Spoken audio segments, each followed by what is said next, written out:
A form of bowling has been around for centuries, dating back to ancient Egypt.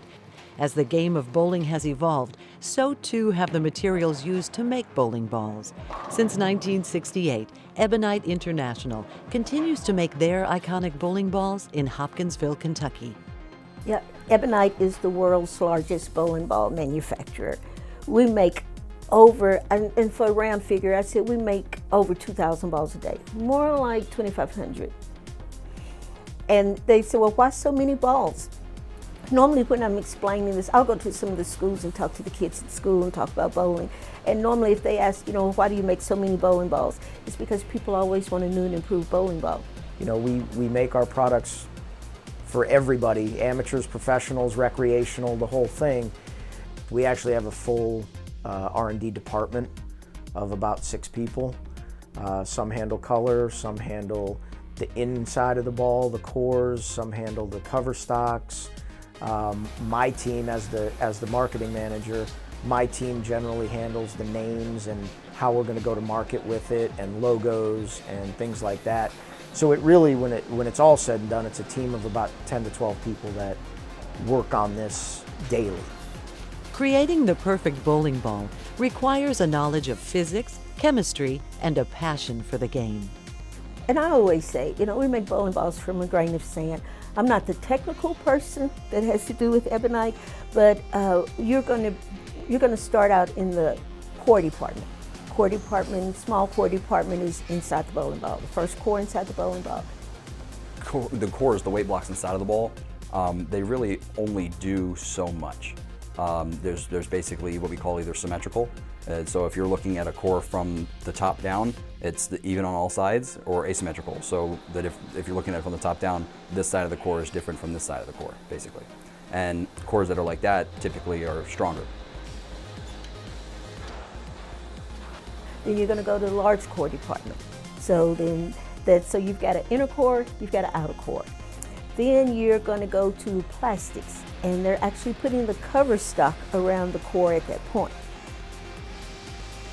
And we use analogies to cars. So we look at the weight block like the engine, but you can have a strong engine, and if there's ice on the ground, it's not going to go anywhere if the tires don't have any tread. So the cover stock is really the most important part of the ball, because that's what interacts with the lane. And there's been a lot of cover stocks breakthrough over the last 25 years or so. It used to be just plastic. Plastic, rubber, urethane, and now we've progressed to something called reactive urethane over the last 20 years or so, and we're continually building upon that chemical makeup. There's a group of us that really focuses on picking names, picking colors, picking the marketing story, and kind of giving the entire marketing direction for that ball, as well as the performance direction. So what we do is, anytime that we are developing a bowling ball, typically we'll test 2 or 3 colors of that specific bowling ball and pick the one that rolls the best. So the more vibrant a color is, the more it's going to respond on the lane, and the more kind of, I guess, muddy that you would call it, it's going to be a little smoother, a little bit more blah rolling. So we really have been focusing over the past 12 months to really make all of our colors a lot more vibrant. The way that they mix, it's a little bit more blotchy versus a little bit more swirly, and it looks a lot better on the shelf, and so it actually makes a pretty big difference. Then after they pour the ball, you've got the outer shell around it, you're going to go to the finish grinders. So the finish grinders gets all the rough edges off the balls.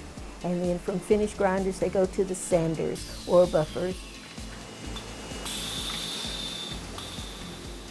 And then from buffers, they go to finish line. And on the finish line, you will see them engraving the ball. Hot stamp engraver. And then you will see somebody painting the ball, and you will see somebody packing the ball. And one thing about the product is, as the ball's going down the lane, everybody's an inspector. So everybody has to look at this ball and make sure this is a good ball, so that we know when the ball is put in the box, it's a good product. There's a sense of pride of product for the people who make the bowling balls and for the championships they help win.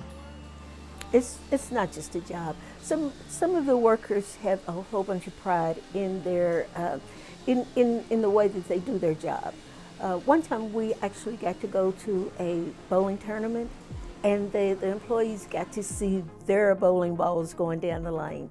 And that was something that gave them a whole bunch of pride, you know, knowing that these people are winning bowling tournaments and they're using our balls. Sometimes they'll even say, hey, that's the ball I painted. So they take a lot of pride in their work.